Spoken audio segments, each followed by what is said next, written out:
Olá, eu sou Janaína Spolidoro, especialista em neuroeducação e elaboradora profissional de material didático.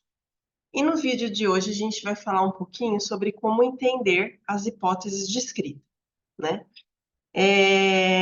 As hipóteses é algo que a gente, enquanto professor alfabetizador ou não, porque a gente recebe alunos que não são alfabetizados em outras séries, né? Precisamos saber. Mas é uma coisa que nem todo mundo tem facilidade de compreender. Vai depender do quanto é a sua base de língua portuguesa para que você compreenda ou não a hipótese de escrita, né? Digo a base de língua portuguesa porque o professor precisa ter um nível de compreensão fluente. Se ele não tiver, ele não vai compreender a hipótese de escrita, né, gente? Isso é fato. Para esse vídeo, eu gostaria de lembrar que eu sou autora do livro Neurogênese da Alfabetização e eu vou usar ele para explicar para vocês como que a gente estuda essas hipóteses descritas de modo que a gente entenda, né? Eu vou usar 2 páginas dele para dar exemplos práticos, que eu acho que vai ficar bem legal. E esse vídeo ele surgiu de um comentário, de uma dúvida, na verdade, que nós recebemos no Instagram. Então eu achei justo trazer a dúvida para vocês perceberem o quanto é preocupante quando um professor não compreende as hipóteses de escrita, né? Chamei como conseguir entender as hipóteses, eu vou dar uma introduçãozinha. Deixa eu só fazer uma anotaçãozinha aqui, porque senão vou esquecer de falar uma coisa no final.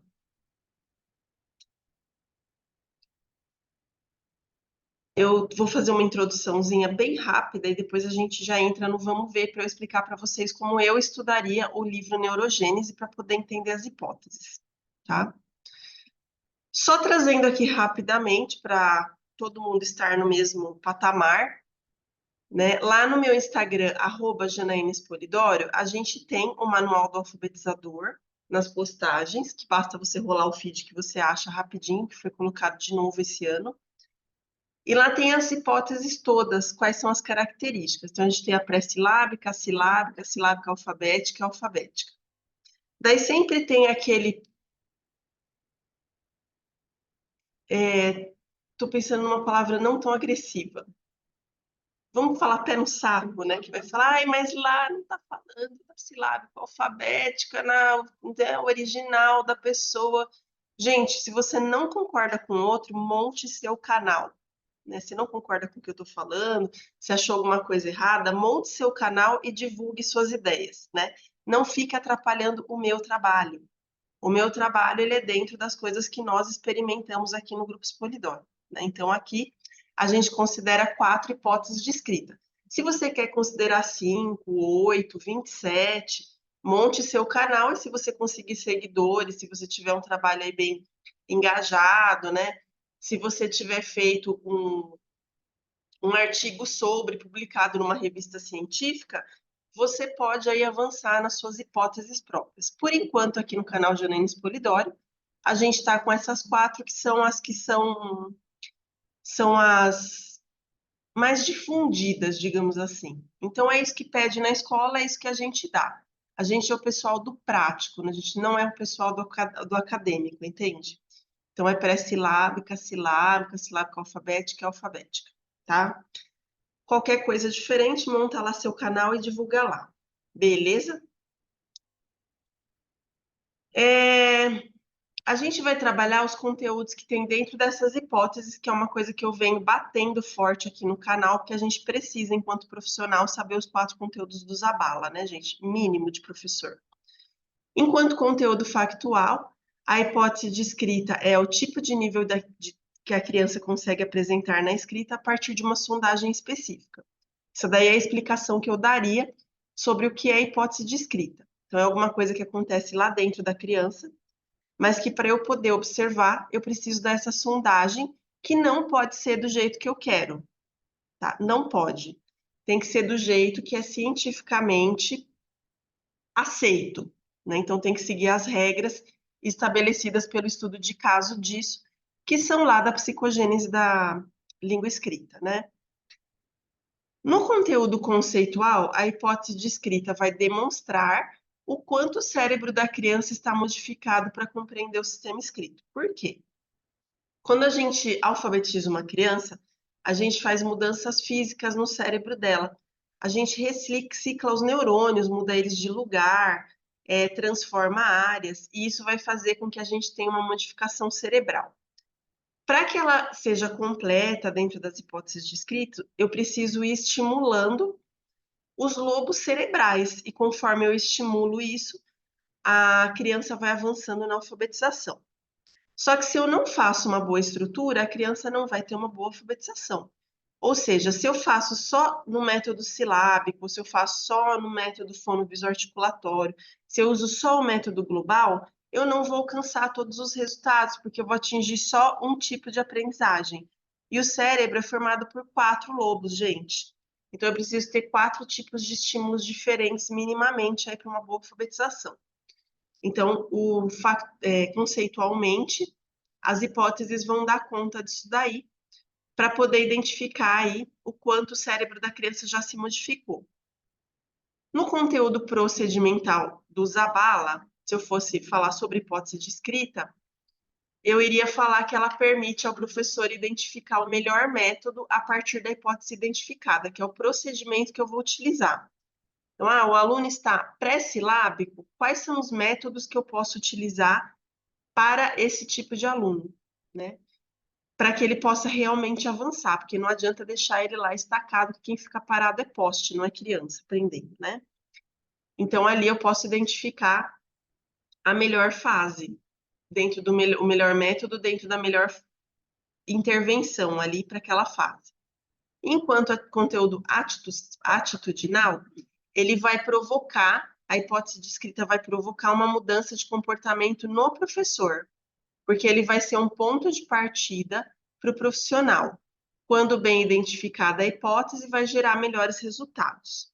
Né? Então, vocês veem aí que tudo a gente consegue encaixar dentro dos conteúdos do Zabala, o que é bem legal, e por isso que eu falei que todo profissional precisa entender isso. Eu vou falar de água, quais são os 4 conteúdos? Eu vou falar de vulcão, quais são os 4 conteúdos? Porque a gente precisa dessa mudança de comportamento, que é o atitudinal, mas para passar para ela, eu preciso, enquanto profissional, entender o que é e o que faz, né? Para depois eu saber como ensinar e o que eu quero mudar no aluno, né? Então, isso é bem importante. Mudança de postura. Falando aí sobre entender as hipóteses, gente, não é magia, tá? É estudo. E lógico que a gente vai ter aquela pessoa com mais dificuldade ou que no momento não tem tempo ou não quer estudar sobre o assunto. Se você não quiser se aprofundar, ou se você tiver dificuldade, se você estiver achando muito complexo o que eu estou falando, eu tenho, gente, conteúdos de cabo a rabo, sabe? Eu tenho conteúdos para aquele professor que quer facilidade e para aquele que quer compreensão. Então, no final do vídeo, eu falo para aquele que quer a facilidade, tá? Mas eu vou explicar tudo porque eu acho que todos deveriam querer a compreensão. Mas, enfim, cada um fica com os remorsos que pode, né, na vida. Eu não posso ficar com remorso de não ter explicado, porque eu quero professores de qualidade, mas daí vai da consciência de cada um. Vamos falar do livro Neurogênese da Alfabetização. Espera aí que minha alergia está me...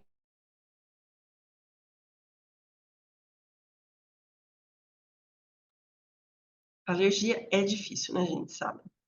Bom, na verdade, esse vídeo aqui ele surgiu por causa de uma pergunta que a gente teve no Instagram de uma pessoa que comprou o livro e depois de eu ter vendido mais de 5.000 exemplares. Então, é uma coisa que realmente os alfabetizadores precisam, os alfabetizadores e clínicos, digamos assim, porque eu fiz esse livro enquanto eu estava cursando neuropsicopedagogia. Então, ele é um livro que tem essa influência, portanto, psicopedagogos e neuropsicopedagogos também adquirem. Enquanto, né, eu vendi esses mais de 5.000 exemplares, porque é um livro de cabeceira mesmo, né, não tem como você ficar sem, numa sala de aula, ser quase um alienígena. Um professor alfabetizador sem o neurogênese é quase um alienígena aqui na concepção do Grupo Expolidora de Educação. Nenhum deles teve a dúvida dessa pessoa. E daí eu achei a dúvida muito interessante, mas também preocupante. E daí eu pensei, eu vou fazer um vídeo para poder explicar como que a gente estuda o neurogênese. Não sou eu, gente, que respondo o Instagram, tá? A gente tem pessoas dedicadas para cada setor. Nossas redes sociais, quem responde é a Vitória no momento. E ela me veio com essa dúvida dessa pessoa que eu vou mostrar para vocês. Eu não corrigi o português, tá? Agora fique a cargo de vocês interpretar a dificuldade da pessoa a partir da escrita da língua portuguesa. Boa tarde. Comprei o livro Neurogênese e achei que após a leitura e estudo do mesmo, compreenderia as hipóteses de escrita. Mas vêm as evidências científicas e refutam as hipóteses de escrita. Não dá para entender, muito confuso. Pode me dar um esclarecimento? Então, quando eu li ali as evidências científicas refutam, eu fiquei bastante preocupada, bastante mesmo. Porque nós temos realmente recebido algumas mensagens de educadores que nos deixam preocupados quanto ao teor da comunicação, né? Nesse caso aí, ele é o teor da compreensão, que também tem acontecido. Às vezes a gente recebe mensagens, gente, que a pessoa acha que o nosso gabarito está errado, mas na verdade, depois de muito explicar, ela entende que o erro estava nela, né? Na pessoa que estava reclamando. E daí me preocupa porque a gente é o profissional, nós somos os profissionais que vão gerar um futuro. E qual vai ser esse futuro se nós mesmos não compreendemos? O neurogênese da alfabetização, se tem alguém que é fã de carteirinha, gente, das hipóteses de escrita, sou eu. Lá na neuro, né, na pós em neuro, eu tive vários professores que falavam, a gente tem que usar as hipóteses, fazer o quê? Não sou eu. Para mim, uma pessoa que fala isso é uma pessoa que não compreendeu a fundo as hipóteses, né? Infelizmente, é uma pessoa que está faltando algumas informações. Sou fã de carteirinha porque foi só com elas que eu consegui fazer meus alunos avançarem. E quando eu fiz a neuropsicopedagogia, eu preciso contar para vocês que eu fiquei muito feliz porque ela só me trouxe fatos que comprovavam que as hipóteses elas têm um fundamento muito forte mesmo. Elas vão justificar as mudanças cerebrais que a gente tem enquanto alfabetizados. Então, na verdade, a pessoa que mandou, eu não vou divulgar, lógico, o nome, né, mas a pessoa que mandou essa pergunta, né, para dar esclarecimentos, ela precisa de um esclarecimento da própria compreensão dela. Não estou criticando, eu estou, na verdade, orientando, tá? Porque o que acontece? O livro, ele não vai refutar nada, ele vai fortificar as hipóteses de escrita. E daí eu pensei assim, se a pessoa não entendeu, será que tem outras pessoas que estão nesse mesmo patamar? Porque se não entendeu que o livro colabora, significa que também não entende o que é a hipótese de escrita, né? E esse não entende precisaria investigar a parte cognitiva, a base de aprendizagem, o tipo de trabalho e como foi a faculdade dessa pessoa. A gente precisaria analisar tudo isso, porque falta alicerce para esse tipo de afirmação, né, que refuta. Você não pode afirmar para o autor do livro que uma coisa refuta a outra. Você faz perguntas, né? Olha, eu não entendi bem, é, está me dando a impressão que as evidências científicas não colaboram com a hipótese de escrita. Será que eu entendi errado? Não, já afirma que refuta. Não refuta nada, gente, colabora. E como que essa pessoa poderia chegar a essa compreensão? Que foi como eu consegui responder ali para a Vitória poder responder a pessoa. A sugestão que eu dou é como eu pensei, se eu não entendesse bem a hipótese de escrita, porque eu tenho que me colocar no lugar da pessoa. Se eu não compreendesse bem hipótese de escrita, como que eu estudaria o livro do Neurogênese? Porque ele é um livro realmente. Se você ler uma vez e não voltar nele, você não vai conseguir entender. Se você não tiver uma boa base, né? Então, eu bolei aqui uma forma de estudar o neurogênese da alfabetização para poder ajudar essas pessoas que têm dificuldade. Então, vocês vão pegar um caderno, né, quem tiver dificuldade nessa leitura, E a gente vai montar uma legenda de cores para cada hipótese de escritas, porque o objetivo ali da pessoa é entender as hipóteses de escrita. Então, o que que eu faço quando eu começo a ler o livro? Eu já separo as hipóteses de escrita, porque quando no livro falar dela, opa, eu já anoto ali, né? Então, eu criei uma legenda aqui de 4 cores. Ele tá com os rojões aqui, sabe-se lá por quê, né? Coisas do ambiente. Alguém tá muito feliz, né?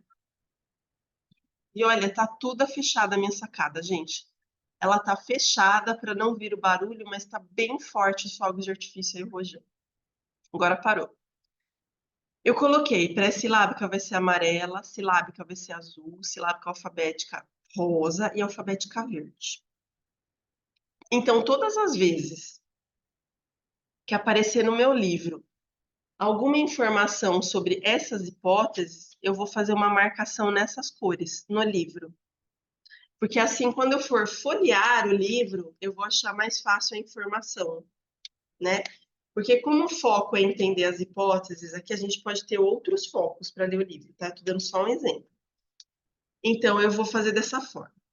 Então, eu vou começar a ler o livro e eu notei que no capítulo que fala sobre a história da escrita, a Janaína Spolidório colocou algumas anotações sobre hipóteses. O que que eu vou fazer? Vou sair dessa tela para mostrar a página para vocês. Lá na página 15, que fala sobre a história da escrita, porque a história da escrita tem relação também com as hipóteses de escrita, eu notei que tem uma caixinha cinza, quer dizer que a Janaína Spolidório deixou lá porque é muito importante eu saber isso. Daí tá escrito assim, ó. Note aqui que o período tratado se encontra antes da invenção da escrita e que a preocupação maior é em representar palavras. Não há identificação de letras, que na verdade não existiam, que se existisse poderia ter algum tipo de letra, e nem preocupação com som. Lembrando, de certa forma, não quer dizer que seja igual, mas dentro de uma evolução cerebral, vai lembrar de certa forma a hipótese pré-silábica. Ah, então nessa caixinha já está falando de pré-silábico. Lembra da cor do pré-silábico? Lembra que eu tinha posto amarelo lá no pré-silábico? O que que eu vou fazer? Eu vou pegar meu marcador amarelo e eu vou marcar a hipótese pré-silábica descrita aqui. Daí eu vou, aqui ó, note aqui que o período tratado. Eu vou ver qual que é o período tratado para também marcar de amarelo, porque não adianta eu ler só a caixinha, eu preciso ler o que tem em volta para eu poder entender melhor o contexto, né? Leitura é isso, gente, é ir e voltar, senão não tem compreensão. Estava falando da hipótese da história da escrita pictográfica, que é aquela das cavernas, né? Ah, então na escrita pictográfica, ela vai lembrar, do ponto de vista de evolução cerebral, a hipótese pré-silábica. O que que eu vou fazer? Eu vou lá naquela tabelinha que eu fiz no meu caderno e eu vou anotar a informação. Aqui eu vou anotar pequenininho, porque a gente não tem muito espaço de tela, mas no seu caderno você pode anotar também informações. Então, pictográfica, porque ainda não tem relação com o som, não se preocupa com a representação da letra, né? Mas aqui eu anotei pictográfica e a página, por quê? Porque quando eu for precisar de novo dessa informação, eu já vou ter a página para poder ter como referência. Então, eu vou direto nela, se eu precisar olhar de novo para entender melhor, né? Continuando aqui, eu não vou fazer de todos, tá? Porque isso daí é um trabalho que o professor precisa ter, porque se eu der de mão beijada, você não estudou, né? Terminei de fazer a história da escrita, pesquisei lá silábica alfabética e anotei. Faz de conta que eu anotei. Daí eu vou fazer uma divisão. Aqui eu fiz uma divisão vermelha, porque eu vou separar os itens na tabela.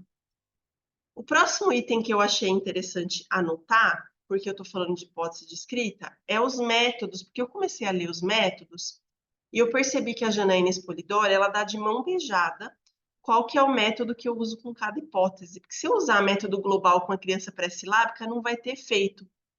Descobri isso lá no livro da Janaína, no Neurogênese da Alfabetização, viu, gente? Então, o que que eu vou fazer? Lá na página 60, tem outro daqueles negocinhos cinza, sabe aquelas caixinhas de destaque? Olha, ela estava falando do método fonovisoarticulatório, e daí eu notei que nesse método aí, a gente pode usar para duas hipóteses, que ele vai ajudar muito a criança que está nessas duas hipóteses, pela razão que está explicando lá no livro. Então, o que que eu vou fazer? Eu vou anotar de amarelo a hipótese pré-silábica e o método que eu vou utilizar, e de azul, porque a hipótese silábica é azul, eu vou anotar a hipótese silábica. E daí, como a gente tem duas hipóteses, eu vou fazer um outro risco azul ali no método fonoarticulatório, porque ele tem essas duas características aí, aplicação dupla. Vou voltar lá na minha tabela, e daí lá nos métodos eu vou anotar nos dois fono visoarticulatório, página 60. Como eu sou uma pessoa que eu quero muito entender as hipóteses, o que que eu vou fazer? Eu vou anotar o que que o que que o método faz naquela hipótese. Então, a Janaína Sporidório falou que o método faz o A, o B e o C, né? A característica A, a característica B e a característica C do método ajudam nessa hipótese. E lá, gente, no método, deixa eu achar, página 60, né? Eu não só conto para vocês como que é esse método, como eu dou uma página de atividade, eu faço uma miniatura de uma página de atividade que a gente tem no site da loja, para você entender qual é o tipo de atividade que a gente oferece para a criança dentro desse método. E daí eu vou falar de 6 métodos aqui. Então, a gente consegue muito estimular os 4 lobos, porque eu tenho 6 possibilidades de método, né? Não é só ficar memorizando sílaba, não é só ficar fazendo som, a gente precisa de outras coisas. Porque se eu uso só o fonovisor articulatório, eu vou só trabalhar com a parte do lobo temporal. E as outras vão ficar negligenciadas. A gente não quer que o aluno tenha a alfabetização dele negligenciada, né? Então, eu vou começar a trabalhar com outros métodos conforme a criança avança também. Dito isso, vocês já viram como que eu faria. Eu vou dar a sugestão de outros itens que poderiam ter se eu estou querendo estudar a hipótese de escrita. Então, eu posso falar sobre a história da escrita, os métodos de alfabetização. Eu posso ter um item de característica das hipóteses. Quais são os lobos atingidos? Então, se eu tiver uma compreensão um pouco maior, eu posso chegar nisso. Qual lobo a criança atingiu quando ela já saiu daquela hipótese, ou quando ela está prestes a sair? Ou outro qualquer item que faça sentido a você. Eu só espero que você não misture leitura com escrita, porque o próprio nome diz, né, gente? Hipótese de escrita. Por isso que lá no livro a gente tem um capítulo, quando eu vou falar de leitura, vou até achar aqui para mostrar para vocês. No momento que eu começo a falar de leitura, cadê você, leitura? Processamento leitor, aqui, ó. Quando eu começo a falar de leitura, na página 145, eu vou começar a falar só de leitura, eu não toco mais no nome da escrita. Porque a leitura e a escrita são coisas diferentes. Por isso que às vezes o aluno escreve, mas não lê, ou lê, mas não escreve. Porque o estímulo dado pelo professor não é suficiente para aquela habilidade, né? Ou para aquela competência. A habilidade, a gente tem várias habilidades formam uma competência. A competência leitora, às vezes a gente é adulto e não tem, que é o exemplo dessa pessoa que entrou em contato. Você vê claramente que ela tem uma dificuldade de compreensão. Isso significa que ainda faltam itens para a compreensão leitora dela, né? Então a gente precisa treinar essas habilidades e uma forma de treinar é exatamente fazer essa tabela que eu mostrei para vocês. Porque às vezes o todo do livro a pessoa não consegue juntar as informações, porque elas estão ali em leitura, às vezes a pessoa é visual, então ela precisa dessa tabela para poder separar e juntar as informações depois. É um trabalho de composição e decomposição, né? Eu decomponho o livro para compor uma tabela, para depois decompor em hipóteses de escrita meu conhecimento. É assim que funciona. Se você achou interessante o livro e não tem ainda, você pode adquirir o seu livro no janelespolidori.com.br. E se você tiver dúvida em como fazer essa compra, você pode entrar no nosso WhatsApp da loja, que é o 941772362, 011 o DDD. E eu prometi para vocês que eu ia falar a pessoa que tem dificuldade, né? A pessoa que, ai, Janaína, por que eu até li, eu não estou conseguindo, senão eu não quero ler o seu livro, mas eu queria que fosse mais fácil as hipóteses de escrita, não queria ter tanto trabalho, no momento eu estou sem tempo. O que eu sugiro para vocês? Eu vou tentar fazer aqui, mas eu não sei se vai dar certo no computador, porque o certo é fazer no celular, né, gente? A gente tem duas coisas que podem ajudar a pessoa aí que não pode no momento se dedicar. A gente tem o nosso aplicativo que se chama Ada Alfabetização. Aí, ó. Vocês viram? Ah, como que eu cheguei aqui, né? Vamos voltar, tá? Eu entrei tem na Play Store e na Apple Store, tá? Ou seja, para Android e iOS. Eu entrei aqui no computador para mostrar para vocês, mas vocês entram no celular, pelo amor de Deus, tá? Que esse é um aplicativo. Google Play, tá vendo? Google Play. Eu vou aqui na lupinha do Google Play e eu vou escrever ADA Alfabetização. No ADA Alfabetização, a gente vai ter um aplicativo que ele identifica para você a hipótese de escrita do seu aluno. Então, a gente vai ter... Agora, os cachorros.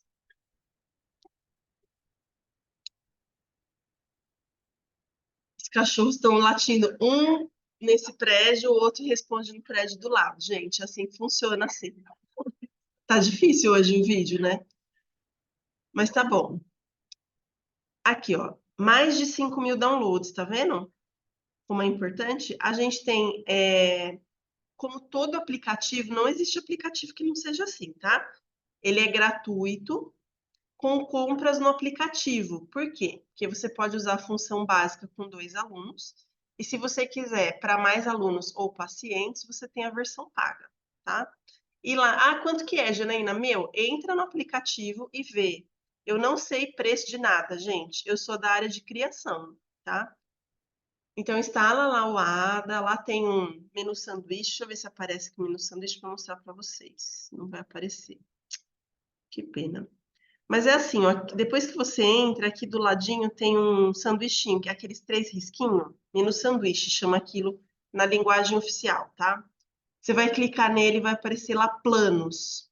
E lá nos planos você consegue tirar dúvida de quais são os planos, o que eles compreendem, o que dá para você usar, tá? O que vai acontecer? Você vai baixar esse aplicativo e você vai fazer a sondagem com a criança, já tem a lista de palavras aí dentro, nem isso você precisa pensar. É para facilitar mesmo a vida do professor ou do clínico. Você vai usar a lista de palavras que você escolheu, e daí você vai colocar o resultado da sondagem no aplicativo, que lá vai explicar como que faz, tá? Feito isso, o aplicativo, em questão de 2 segundos, vai falar para você, seu aluno é silábico alfabético, ou seu aluno é pré-silábico. Daí você já vai poder anotar e já vai poder saber qual é a hipótese para fazer a melhor intervenção. Daí, se você... meu aluno é pré-silábico, o que eu faço para esse aluno avançar? É outra coisa que a gente também dá pronto. O seu aluno é pré-silábico, você entra no site da loja, que é o janenespolidorio.com.br, e digita lá, pré-silábico. Digitou pré-silábico, você vai clicar na lupinha e vai aparecer todas as opções que a gente tem, que são muitas, para pré-silábico, inclusive no EJA, tá vendo aqui, ó? Quando eu clico, tem mais explicações do material. E a gente tem também uma amostra para poder facilitar ainda mais a escolha do material que você quer. Tá? Uma coisa importante é que se você chegar falando, ah, eu quero o material que tem uma folhinha com uma girafa na frente. Gente, eu não vou saber. Aqui eu só vou saber porque eu acabei de ver a girafa aqui e me deu essa ideia, tá? Eu só sei que às vezes a pessoa fala, ai, pergunta pra Janaína que ela vai saber. Gente, eu já fiz mais de 580 mil páginas. Vocês acham que eu vou lembrar em qual material que tá a página? Não vou, né? Então, eu vou lembrar o nome do material, mas eu não vou lembrar em que material que tá? Só tirando aí uma dúvida, porque isso aparece muito no nosso atendimento. Ah, eu descobri que meu aluno está silábico alfabético. Eu vou vir aqui na busca, eu vou escrever silábico alfabético. Vou clicar na lupinha. Vá lá, aparece todos os materiais de silábico alfabético que eu tenho. Você pode escolher lá com calma, né? Que vai ajudar aí você muito a avançar o seu aluno. Bom, o que eu tinha para falar para vocês é isso. Falei como que estuda, tirei a dúvida da pessoa, expliquei que é uma questão de compreensão, né? Então, não entendeu, lê de novo, muda o jeito de estudar porque não está dando certo, né? É importante que o professor compreenda o que ele lê, porque como ele vai avaliar a compreensão de um aluno se ele mesmo não compreende, não é verdade? Então, é importante que o professor estude sempre, gente, sempre mesmo.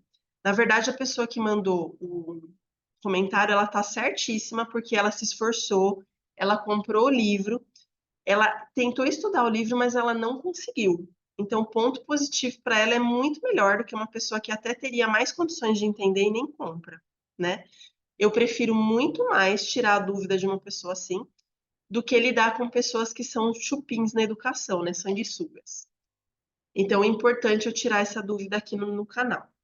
Espero que vocês tenham gostado do vídeo de hoje. Até nosso próximo encontro aqui no canal Janaína Spolidoro.